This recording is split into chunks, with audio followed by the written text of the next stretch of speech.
Welcome to another VC Wisdom Pod with Ajay Jain. Ajay is a co-founder and also managing partner at Silver Needle Ventures.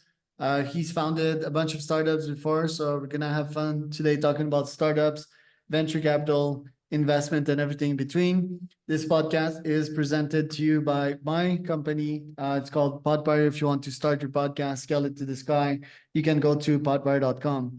Ajay, welcome to the pod. Tell me a bit more about yourself and tell me a bit more about Silver Needle. Sure. Thanks, Charles, for having me here. It's great to be here. So while I'm an engineer, I did my business school and then decided to have my own startup. Had some fun there and realized that I want to continue to be in the startup space. So decided to start investing. That's when Silver Needle happened. Silver Needle is an early stage focused fund. While we are at horizontal, we like B2B SaaS, we like technology, and we are right now focused in the Indian region, and we invest about 200 to 250K early check sizes. And then we have follow-on rounds. That's what we do. Our core, so the way we like to talk to startups is that we bring more than money, right? We bring value, and that's what startup should come to us for, right? There's a lot of money at this stage, but it is what we can bring apart from the money. That's the main goal. So we would like to invest in those startups where we think we can add value and where we can get more actively involved, right? That's the thing about Silver. What niche, what vertical are you most prominent in terms of investments? Yes. So as I said, while we are horizontal, B2B SaaS is a prominent space and deeper technologies. So we are investing in the generative AI space and also the space tech space, right? So that's another area. We would, as I said, and the other thing we are also looking at is the creator economy space. We have a couple of portfolio companies in that space. Why creator economy? And can you give us examples of startups that have been hyper successful lately in that space? Yeah, I think that's a space that's growing aggressively across the world, right? And we have seen startups like Sharechat, etc., grow pretty rapidly even in the Indian ecosystem. Now, the reason why this is happening is a lot of things coming together at the same time, right? The internet connectivity, lots of people trying a lot of content online, the mobile being so accessible, etc., right? So our interests also come aligned. The fact that the commerce and the creator economy is merging is where I think the interest is just going up, right? You could actually create an e-commerce, you could create so much of celebrity influencers, etc., through this whole space, and that is causing a lot more interest, right? So one of our startups, for example, lets you do user generated content, right? And in a place like India, where you have so many varied language dialects, it is very helpful if you could get localized content. Right. And is the creator economy following course in India vs US market or vs the China market? How are users behaving differently in these markets? Yeah, that's a good point. I think India is still not caught on to the subscription bandwagon as much as in the West or in China, right? So the monetization techniques are still not as profound as in the West, right? But the numbers are pretty similar in terms of people logging on, people watching content, etc. We might be actually doing more, but I think still it is at a space where it needs to take off in terms of monetization. What other spaces are you prominent in? We talked about e-learning, edge tech prior to the pod. So what do you think about these fields? Okay. So EdTech obviously is not in a great position right now. Education as a whole uh, is still reeling under the impact of some large devaluations, if I may, right? And I think it'll take some time to come up. Most venture capital funds in India are careful about that sector, right? And I am also one of them. I still think there is a play there, but it'll take its cycles, right? Our prominent space, other than this, is B2B SaaS, right? And that's for us a horizontal. We are looking at it as a play to, most companies grow better in that monetization technique plus the offering, and then grow to the west. So our idea is at least 70% of our companies will happen to go to the west to grow larger. Right. And how does that affect your investment thesis?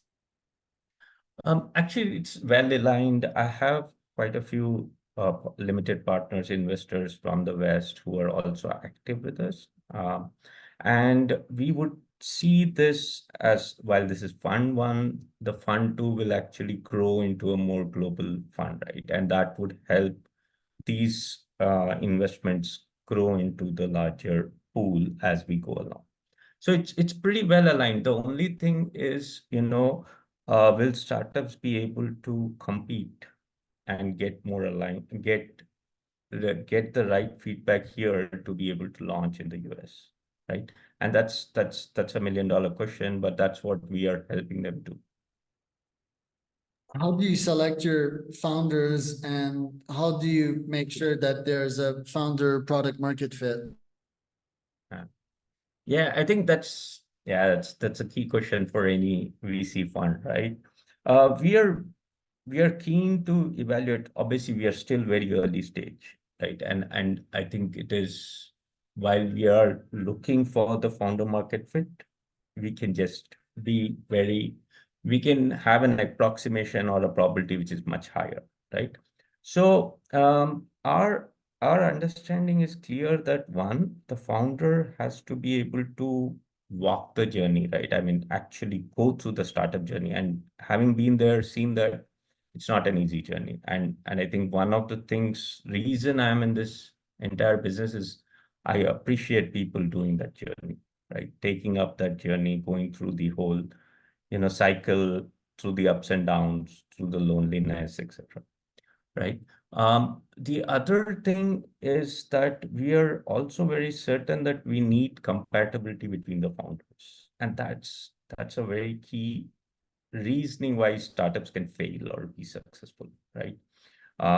Most founders, I mean, we have rarely invested in single founder companies, and most multiple founder companies need to have that compatibility for them to be able to grow through that.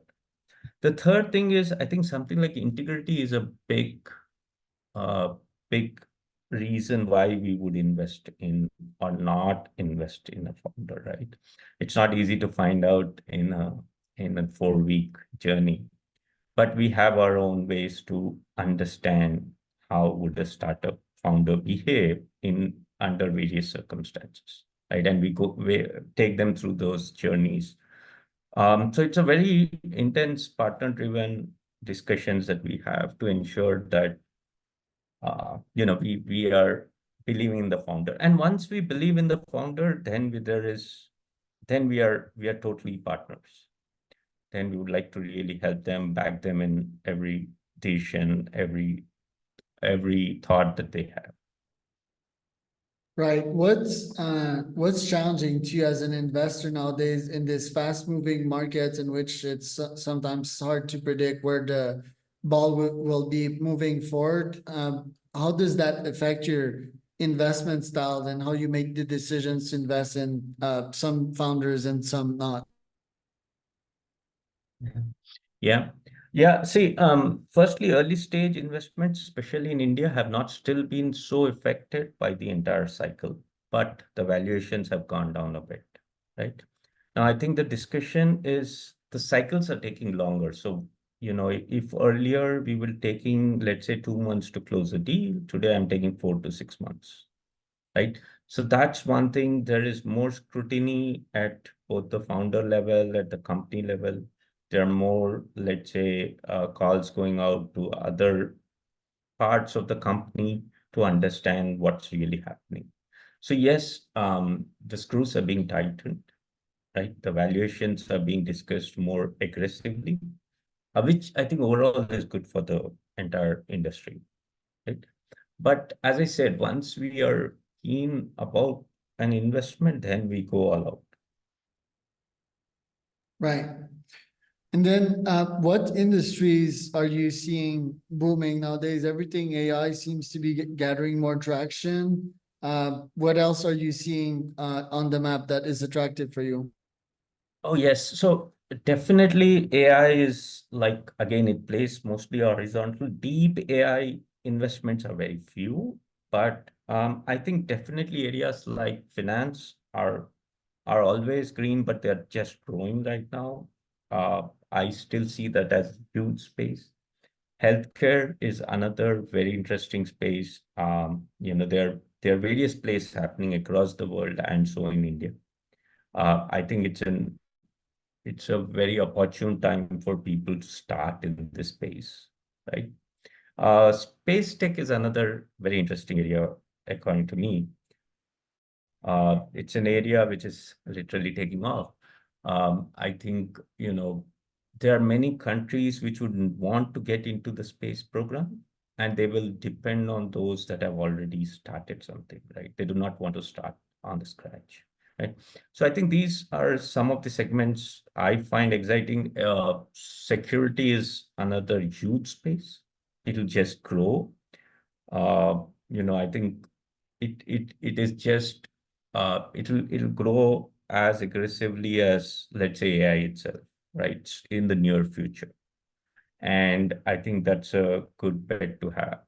Uh, I would like to say sustainability, but I haven't seen, especially in the Indian context, I haven't seen great or a large set of startups growing there, which is not boding well, but I would have liked to see more. Space Tech, I've interviewed an Indian space tech founder, I think it was last year. Uh-huh. Is India still in that race? And tell us about the latest accomplishment in terms of the space launches program of India. Oh, yeah, India is growing rapidly in that space. You could see, I would think there will be almost 200 plus startups in space and allied regions, which is pretty large for such an industry, right? Which is very small in terms of what can one do. And I've seen specializations. Now that's very interesting. I've seen a startup that says fuel on demand in the space, right? And based out of India, right? And the launches have taken much more aggressive nature. We are talking about satellite as a service. We are talking about launching constellations of satellites at $2 million.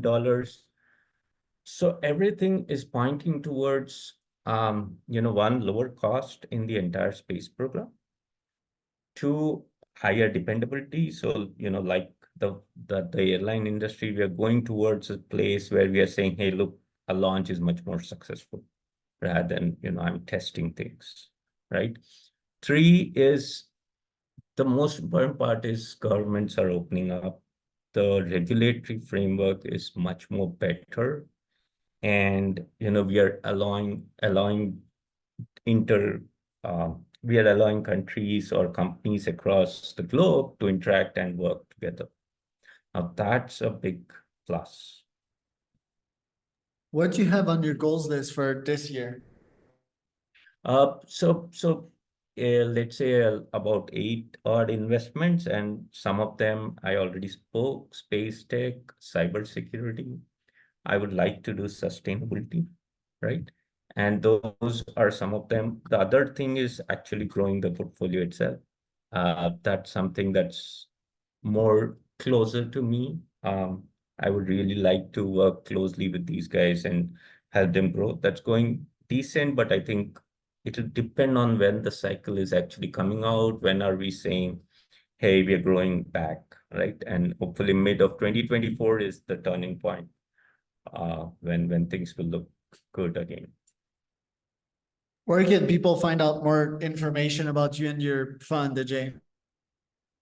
Oh, so the website is silverneedle.vc, right? That's the thing. And if you want, I could like share my LinkedIn profile or something.